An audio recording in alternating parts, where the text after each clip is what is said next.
Fala galera do Aproveste para Enem, aqui quem fala é o professor Thomas de Física 1 para a galera do sábado, né? E aí eu tô seguindo a nossa sequência aí semanal. Eu conversei com o Bruno e de Clayton e eles toparam para que a gente tenha aulas toda semana na Física 1, justamente porque é o maior conteúdo que a gente tem, é a mecânica e o nosso tempo é bem reduzido. Eu estava tentando manter as postagens no sábado para manter o dia, né, de aula de vocês, mas realmente, galera, tá, para mim estava difícil pelos horários dos outros lugares que eu dou aula, escolas, e planejamento de aulas que eu estou fazendo está tomando muito tempo meu. Então, eu em geral estou usando o fim de semana para planejar as aulas do pré-ENEM. E aí fazer no sábado estava difícil. Eu vou tentar sempre que possível postar aula no sábado, mas caso eu não consiga, fiquem atentos que toda terça-feira, junto com a aula de Física 2, vai vir a aula de Física 1. De terça-feira não passa, tá? E hoje a gente traz a introdução à dinâmica com as leis de Newton. E a gente vai falar um tempinho aí da dinâmica. A gente, tecnicamente, aliás, a gente não encerrou a cinemática ainda, porque falta falar de movimentos circulares, mas eu prefiro que nós já tenhamos noções de dinâmica, né, de forças, para eu falar de movimento circular com vocês. Então a gente vai entrar aqui na dinâmica, depois a gente vai voltar para a cinemática, para depois voltar para a dinâmica, certo? É uma ordem que eu prefiro. E hoje a gente vai ter uma introdução às leis de Newton, tá? Na nossa próxima aula, que ou será sábado ou terça que vem, e aí realmente, me desculpe eu não dar uma data exata, eu sempre vou tentar lançar no sábado, mas realmente eu acho que esse estilo de aula que eu estou preparando está melhor, as aulas estão fluindo melhores, só que isso demanda muito tempo meu, muito tempo mesmo, vocês não têm ideia. Por exemplo, a nossa aula de semana passada, nossa, eu fiquei acho que uns 3 dias para montar ela bonitinha, daquele jeito, que eu achei que ficou bonitinho, tá bom? Mas eu realmente vou tentar sempre lançar no sábado para vocês terem no dia que seria a aula de vocês mesmo, tá? Se caso não surgir, terça-feira, no mais tardar, vocês terão acesso à aula, ok? Caso alguém tenha algum problema, professor, lança sábado, dá um jeito aí, falem comigo que aí eu tento me adiantar, né? Mas eu estou sendo honesto com vocês e no máximo de terça-feira não passa, que é a aula o dia que eu posto aula no Aproveste durante a semana. Ok, gente? Bom, vamos lá. Então, a gente começa a falar do estudo das forças, né? A dinâmica. Antes, só vamos lembrar, então, que a gente tem grandezas vetoriais, né? Grandezas que precisam de 3 informações para serem perfeitamente representadas: módulo, direção e sentido, certo?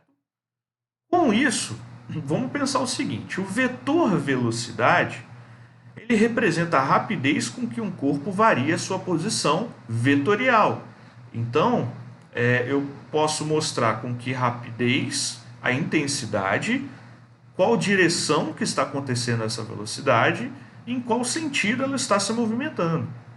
Assim como o vetor aceleração representa a rapidez com que um corpo varia de velocidade, que é a mudança de movimento desse corpo. Ou seja, a gente vai chamar de força. Ela é a ação que é exercida sobre um corpo para mudar o seu estado, ou de repouso, ou de movimento uniforme em uma linha reta. Essa definição, ou essa ideia de força, quem deu foi Stephen Hawking. Ele não é quem definiu força, quem definiu de maneira clara as forças foi o Isaac Newton. Porém, a gente tem ideias novas do que as forças representam, né? Então, a força é um vetor que representa a interação entre 2 corpos. Ou seja, se eu tenho um carro que está se movimentando com uma certa velocidade, de 10 metros por segundo, constante, então ele está andando um movimento movimento uniforme. Aí eu vou e crio uma aceleração para esse corpo. O que eu tenho que fazer para o carro acelerar? Eu não tenho que apertar o pedal do acelerador? E ao apertar o pedal do acelerador, eu estou fazendo com que o motor aumente o número de rotações, em geral nos carros que a gente tem aí. E aumentando o número de rotações, eu estou dando mais força para o carro. Então nós vamos ter dois tipos de força. A força de contato, que é a força que atua em razão do contato físico entre dois corpos. Então eu chutando a bola, eu empurrando uma cadeira, eu batendo aqui na mesa, como vocês estão ouvindo.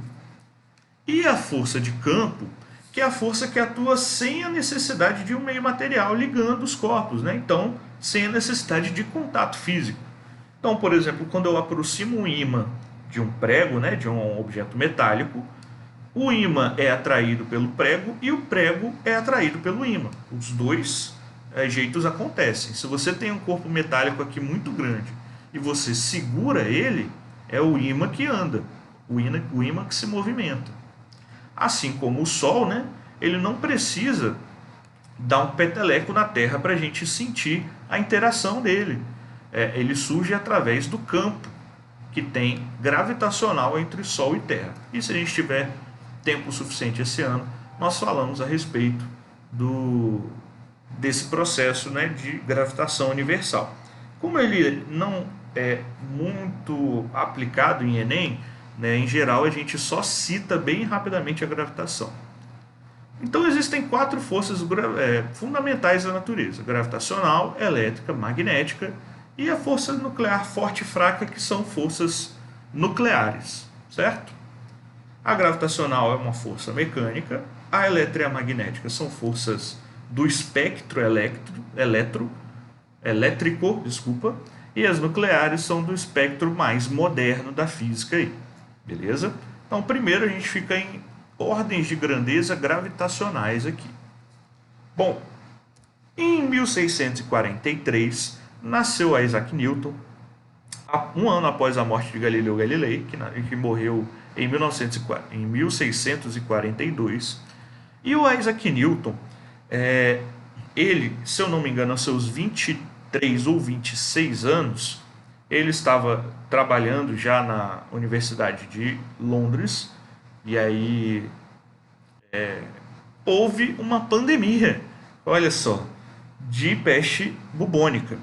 E tudo foi cancelado e ele estava vivendo em reclusão na fazenda da família por 2 anos, ele viveu lá. E ao longo desses 2 anos ele desenvolveu teorias sobre óptica, conceitos iniciais até elétricos, gravitacionais, ele desenvolveu a teoria da gravitação universal e o cálculo matemático. Só para ter ideia, em 2 anos isolado, é daí que vem a ideia da maçã caindo na cabeça, enfim, né, que é uma lenda mais do que realidade. Então o Newton, nesse tempo, ele pensou em muitas coisas. Ao desenvolver o cálculo matemático, o Newton mudou a física como a gente conhece hoje. O cálculo que a gente chama cálculo integral e derivado, ok? É o cálculo numérico. E desenvolveu as 3 leis de Newton. São 3 leis que complementam, contemplam todo a ideia de forças. E é com essas 3 que a gente vai resolver todos os nossos problemas. A primeira lei de Newton é o princípio da inércia, tá? Então, quando eu tenho um corpo em repouso, ele vai tender a permanecer em repouso, a menos que eu vá lá e faça uma força nele. Então, isso está todo mundo de acordo. Imagina que eu tenho uma mesa perfeita, lisa, sem atrito e totalmente na horizontal. E aí eu boto um corpo em cima dessa mesa e ele não tem nenhuma força agindo nele. Mesmo que não tenha nenhum atrito, o corpo vai ficar parado, porque não tem força resultante agindo. Assim como um corpo com uma velocidade constante nessa mesa também vai seguir essa ideia do movimento constante. E aí vamos pensar, eu vou falar aqui, aliás, eu vou trazer alguns GIFs para exemplificar, né, mas vamos falar da inércia. Vamos pensar o seguinte: então eu tenho aqui na minha mesa, é uma mesa gigantesca, ela tem quilômetros e quilômetros de extensão, em linha reta horizontal, então a gente não vai pensar em nenhuma curva dessa mesa, e aí eu vou botar um bloquinho aqui vermelho em cima da minha mesa. E vou dar um toque nele. Vou aplicar uma força e ele vai começar a andar. Lembrem-se que a gente tem dois tipos de força: força de contato e força de campo. Ou seja, depois que a minha mão desencosta do bloquinho, né, depois que eu dei o toque no bloquinho e ele começa a andar, eu não estou aplicando mais força no meu corpo. Quando ele está lá na frente, não vai ter mais força minha agindo nele. Se a gente pensar que a força continua agindo, a gente vai estar pensando de maneira equivocada. Eu vou fazer um vídeo falando sobre as más concepções que nós temos da física muito aristotélica, né? Que a gente acha, por exemplo, que força e velocidade estão relacionados. Não estão. Então, esse bloquinho, e aí eu vou falar da física aristotélica, que talvez seja o nosso principal meio aí de confusão na hora de pensar em teorias, né? Então, esse corpo que sai andando nessa minha mesa eterna com a velocidade constante, ele não tem força agindo sobre ele, porque não tem atrito e não tem força minha, já que eu não estou encostando nele. Logo, se ele continua andando com velocidade constante e não tem força resultante, a primeira coisa que a gente tem que falar é que tem uma tendência dele permanecer em movimento uniforme, a menos que eu vá lá e pare o corpo, aplique uma força, ou que eu incline a mesa, ou que algo aconteça. Então, um corpo tende a permanecer em repouso ou com velocidade constante, a menos que uma força atue sobre ele. Essa é a enunciação da primeira lei de Newton. Todo corpo tende a permanecer em repouso ou movimento uniforme, a menos que uma força atue sobre ele e modifique o seu estado de movimento. Essa força tem que ser uma resultante. Por exemplo, né, a gente está lá no ônibus, parado, no terminal. E aí a gente está parado no terminal. Como o ônibus está parado e nós estamos parados, a gente não precisa ficar segurando lá na barrinha do ônibus. Aí o ônibus começa a andar, você precisa segurar. Depois de um tempo, vamos pensar o ônibus andando numa linha reta, né, tipo a rodovia do Sol, ele pegando bem reto lá e andando, com uma velocidade constante. O ônibus vai ter a sua velocidade constante e nós já discutimos isso. Nós teremos a mesma velocidade do ônibus em relação à estrada. Ou seja, eu estarei em repouso em relação ao ônibus. Então, se a velocidade do ônibus não muda, isso significa que, como eu estou em repouso em relação ao ônibus, eu posso parar de segurar. Eu não preciso segurar em nada, porque é como se o ônibus tivesse parado em relação a mim. Se o ônibus acelera ou freia, e aí vamos supor, né? Agora eu posso parar de segurar. Aí o ônibus vai e freia. Então a força que age nas rodas do ônibus é para trás. Para onde que a gente vai? Para frente. Né? A gente tem a tendência de ser jogado para frente do ônibus. Já quando o ônibus acelera, né? Então vamos supor que a gente está parado lá no terminal, aí eu vou mexer no meu celular aqui, vou pegar na minha mochila meu fone, e aí não estou segurando em nada. Quando o ônibus começa a acelerar, você começa a quase cair para trás. Então, quando o ônibus acelera, a força do ônibus, das rodas do ônibus são para frente, e a nossa tendência é permanecer onde a gente estava, indo para trás. Então, quando o ônibus freia, a gente tinha uma velocidade, a gente tende a permanecer nessa velocidade. Quando o ônibus acelera do repouso, a gente estava parado, a gente tem a tendência de permanecer parado onde nós estávamos. Então, essa tendência em permanecer no estado atual é a primeira lei de Newton, primeira lei de Newton, e é a inércia, certo? Vamos pensar também que os referenciais inerciais são referenciais em que as leis de Newton são válidas. Esses referenciais precisam estar em repouso ou em movimento uniforme. A Terra, ela tecnicamente, ela não é um referencial inercial, porque ela tem movimento de rotação e ela descreve uma trajetória curva em torno do Sol. E a gente vai estudar isso nos movimentos circulares.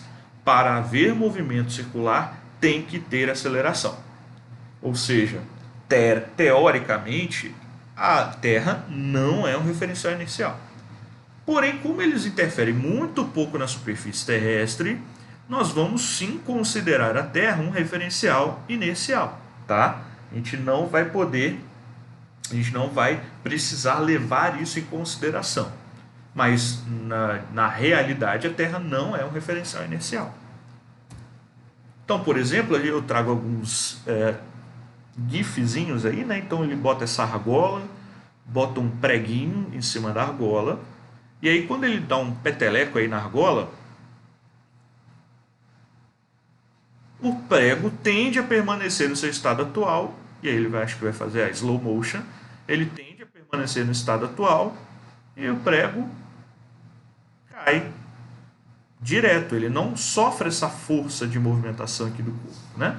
É aquele truque lá do mágico que puxa uma toalha de mesa e deixa tudo na mesa.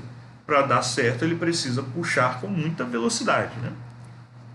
Então aqui, por exemplo, a gente tem um corpo que vai estar girando em movimento uniforme, e aí a gente vai mostrar a tendência dele, que é permanecer no estado atual. Como a velocidade ela é sempre tangente à trajetória circular, a gente vai estudar isso. Se eu tiro um pedaço aqui, ó, a tendência do corpo é seguir em linha reta. Então, algumas demonstrações de inércia aqui, ó. Eu tenho esse dinossauro na cama elástica. Quando a cama elástica ela é tirada de posição, né, por essa bola de canhão aí, aqui, o meu dinossauro tende a permanecer no estado atual. Esse GIF é lindo demais. E aí depois a cama elástica bate nele e aplica uma força nele para movimentá-lo. Então isso aqui é de um vídeo, tá? Não é uma animação nem nada, é de um vídeo tirado da internet. Qualquer coisa eu disponibilizo para vocês. Mas são 15 minutos de um monte de gente tacando coisas na cama elástica. Por isso que eu cortei só para esse GIF que é maravilhoso. Certo? E um dos principais motivos da gente ter que usar cinto de segurança é justamente essa tendência do movimento. Se você está a 100 km por hora e bate no muro, o carro está a 100 km por hora e vai a zero instantaneamente, e você tende a permanecer a 100 km por hora. Então a gente precisa usar cinto de segurança sempre. Tá? Eu ia falar principalmente, não, sempre. Porque batidas pequenas podem gerar enorme força, por exemplo, numa batida de cabeça do painel e por aí vai. Ok? E essa daqui também. Uma tendência da inércia, né? Você vê que enquanto as cerejas estão se movimentando, as gotículas de água ficam grudadas nelas. Quando elas colidem, elas têm uma mudança de estado rápida, né? Uma aplica força na outra, e aí a tendência das gotículas é continuar com as suas velocidades respectivas aqui. Então, vários GIFs lindos de física. E aí a gente vem para a segunda lei de Newton, que é a lei um pouco mais matemática, aí, né? O princípio fundamental da dinâmica, que me mostra o seguinte: isso é uma experiência cotidiana para a gente. Para eu movimentar um corpo, e aí vamos supor, eu vou fazer a maior força que eu consigo, que é o valor de 100 newtons. Eu só consigo aplicar 100 newtons. Aí minha mãe vai e pede: ó, filho, mexe a cadeira ali para mim. Aí eu vou aplicar a maior força que eu consigo na cadeira, eu vou jogar ela longe, né? A gente às vezes tem que dosar. Mas aí eu vou jogar a cadeira longe. Aí ela fala: ô filho, mexe ali o guarda-roupa para mim, para eu limpar atrás. Aí eu vou lá mexer. Se eu for fazer a maior força, quase o guarda-roupa não sai do lugar, se sair. Ou seja, eu aplicando uma mesma força para massas diferentes, eu crio acelerações diferentes. Ué, professor, você não cria velocidade? Não, porque pela primeira lei de Newton, a força não depende da velocidade, e sim da variação da velocidade. Como eu disse, um carro viajando a velocidade constante, ou o meu cubinho lá vermelho viajando a velocidade constante, tende a permanecer assim, a menos que uma força atue sobre ele.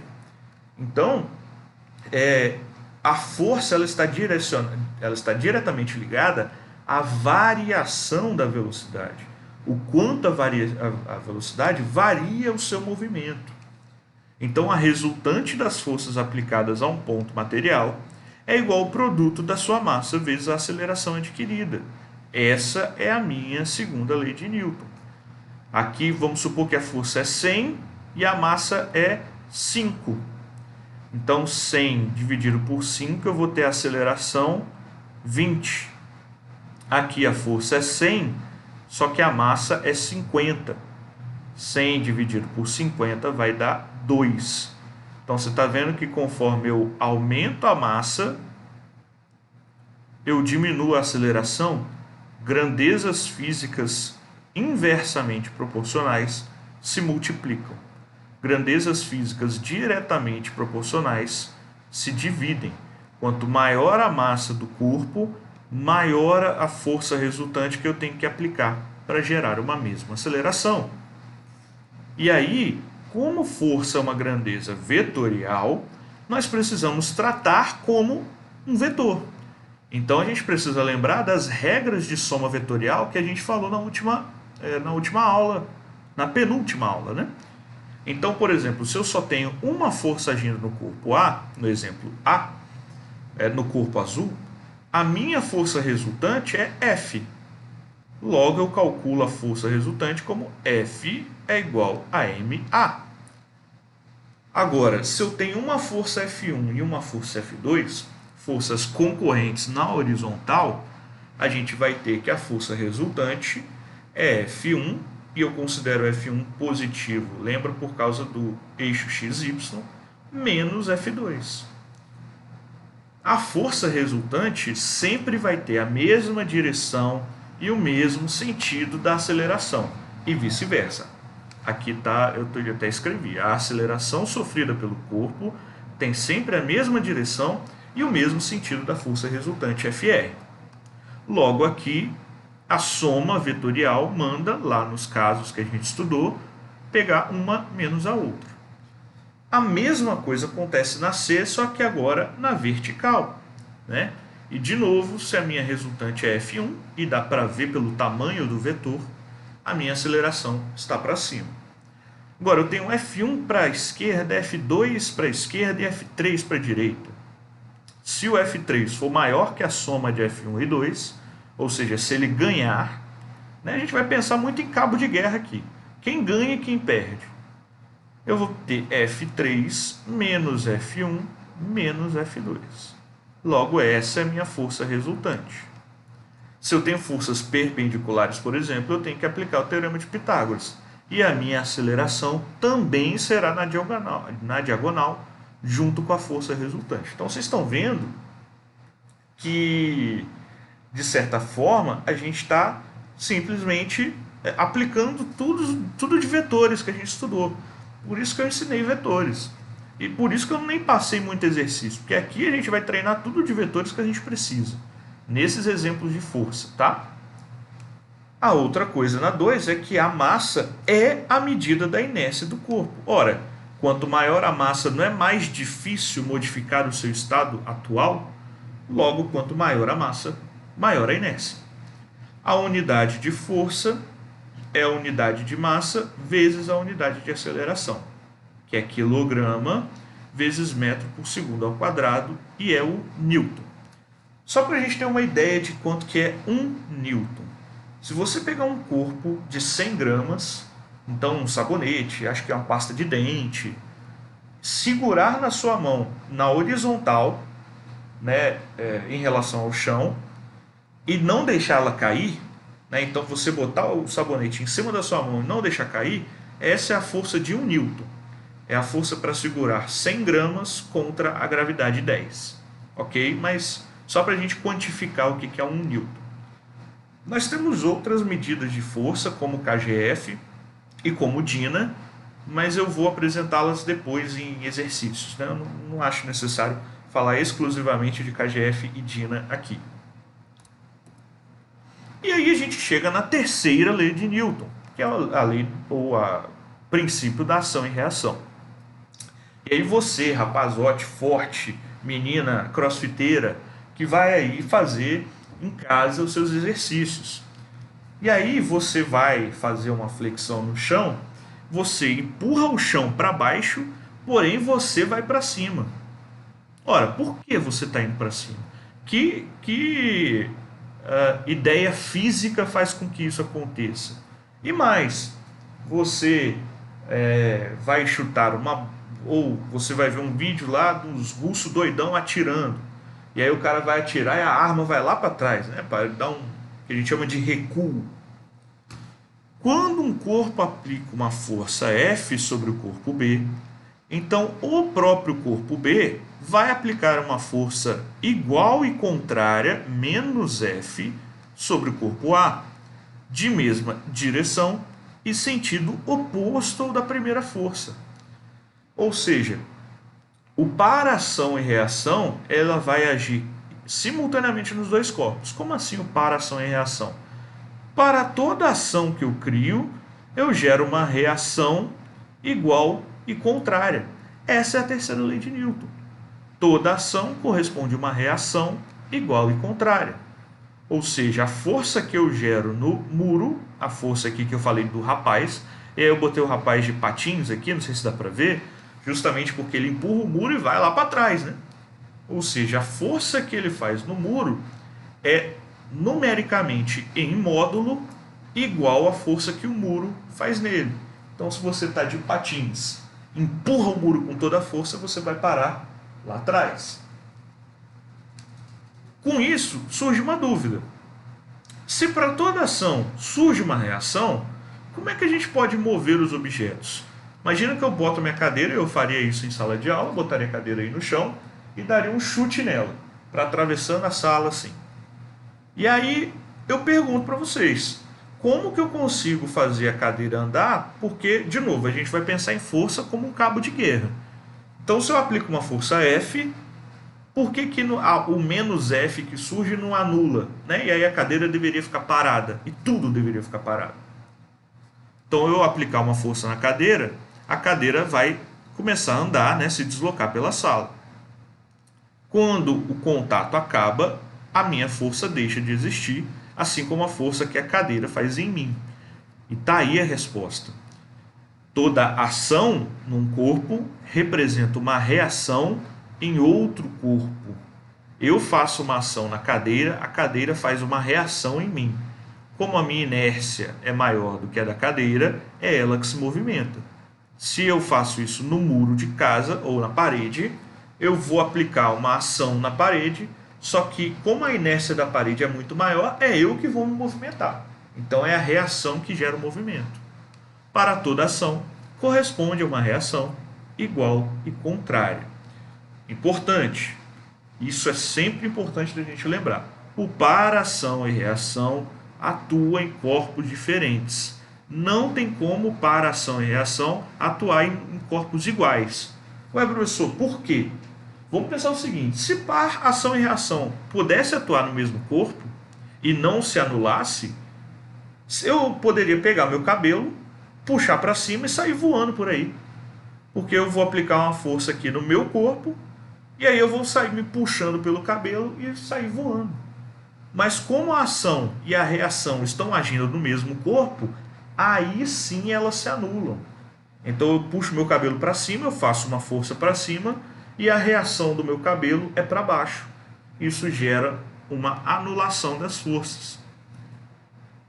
Então, quando eu boto, por exemplo, a maçã, né, para botar Newton na conversa aí, a uma certa altura em relação à Terra, a mesma força que puxa a maçã para baixo, né, para a Terra, vai puxar a Terra para a maçã. A mesmíssima força.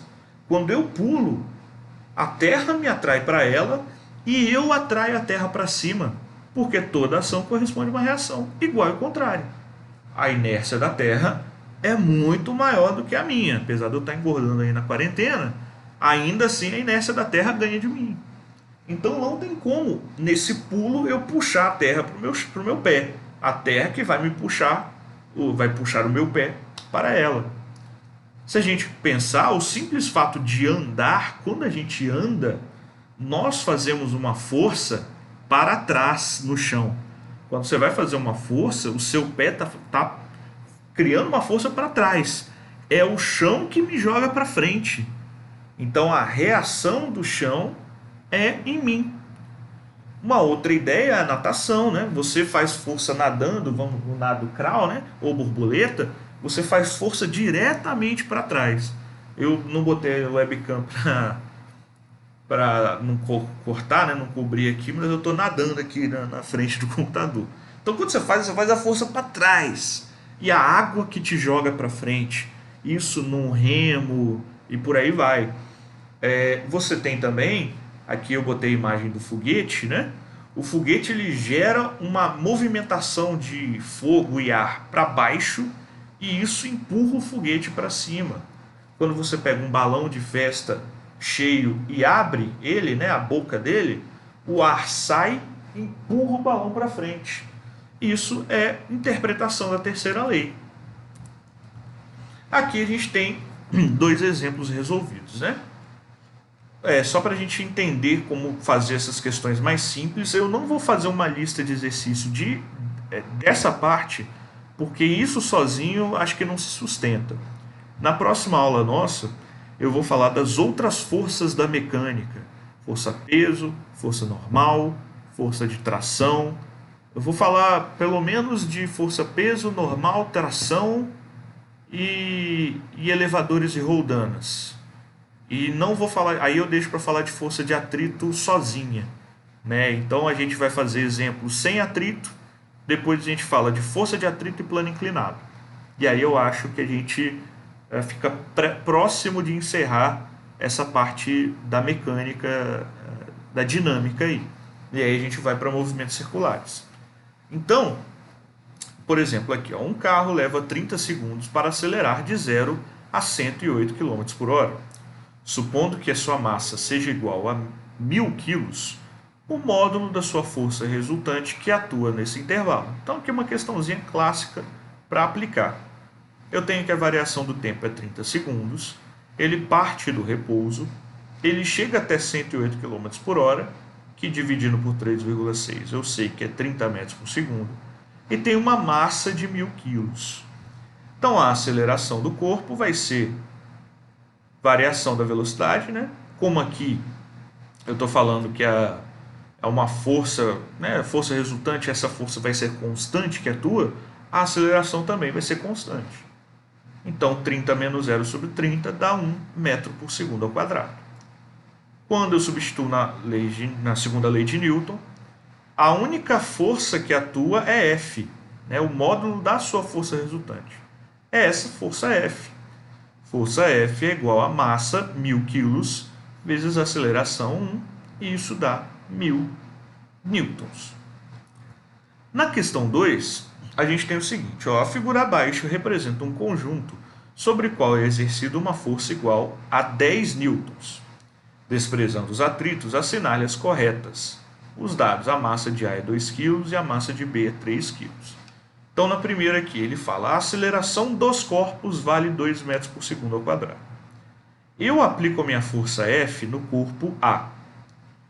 O corpo A, por sua vez, aplica uma força F de A em B que vai empurrar o bloco. Então, quando eu empurro um bloquinho e esse bloquinho empurra outro corpo, eu não estou... né? Então, eu estou aplicando a força em A e A empurra B. Eu não estou... Eu aplicar força em A faz o B andar, mas não sou eu fisicamente que empurro o B. Quem empurra o B é a força do corpo A. Então, eu posso considerar isso aqui como um blocão de massa da soma dos dois blocos, né? Então, a aceleração dos corpos ou dos blocos vale a força F agindo sobre a soma das suas massas. Logo, né, substituindo aqui os valores, a gente chega em 2 metros por segundo ao quadrado, é verdade. Agora, na B, ele pede a força que B exerce em A, e ele fala que isso vale 6 newtons. Ora, se o A está empurrando o B e havendo uma movimentação, toda ação corresponde a uma reação igual e contrária. O B vai criar uma força aqui em A. Então, eu tenho a minha força agindo em A, E eu tenho a resistência da força do B aqui, ó. Então a força resultante é igual a massa vezes a aceleração. Então a força resultante vai ser a minha força que faz o movimento acontecer menos quem atrapalha. Eu sempre vou falar assim: quem faz o movimento acontecer menos quem atrapalha. Quem faz o movimento acontecer menos quem atrapalha. Sempre assim. Logo, F eu sei que é 10, a massa de A eu sei que é 2, A eu sei que é 2 também, acabei de calcular. Substituindo, eu tenho que a força que B faz em A é realmente 6 newtons. Agora, na letra C, ele fala que a força que A exerce em B, a força que A exerce em B vai ser o seguinte: eu tenho o corpo B, né? Então aqui eu queria a força que o B fazia em A, então eu tive que analisar o A. Agora eu quero a força que A faz em B, então eu vou analisar B. Com isso, eu tenho a força que A faz em B, que é o único responsável por esse corpo se movimentar. Essa força é a resultante. Então a força resultante é igual a massa 3 vezes a aceleração 2. Então a força de A em B é 6 newtons. Eu nem precisaria fazer a conta, porque se eu sei que a força que B faz em A é 6, pela terceira lei de Newton, a força que A faz em B tem que ser 6 também. Senão a terceira lei está quebrada. Então aqui eu já nem precisaria fazer a conta, eu fiz só para demonstrar, certo? Então, por exemplo, a gente tem alguns GIFs aqui, né? Então, ó, um canhão, ao lançar uma massa, ele também vai para trás. Aqui a gente vai estudar mais para frente em quantidade de movimento, mas é uma resultante da terceira lei de Newton, né? Você faz uma força para frente e recebe uma força contrária na mesma direção em sentidos opostos. E você tem esse carinha que vai dar um tiro com essa mini bazuca aí, a bazuca sai voando da mão dele. Ele lança um projétil para frente e a bazuca vai para trás. Assim como a pessoa... videocassetadas quase da física, né? A pessoa vai dar um tiro com a arma, a velocidade que sai a arma gera uma força nessa bala, vamos dizer assim, ou nessas balas, que gera uma resultante para trás. O maior demonstração que a gente faz força para frente ao andar numa canoa e tentar pular para a margem, né? Essa canoa vai para trás se a gente faz isso, porque a força que a gente faz realmente é para trás e é a canoa ou o chão que nos joga para frente.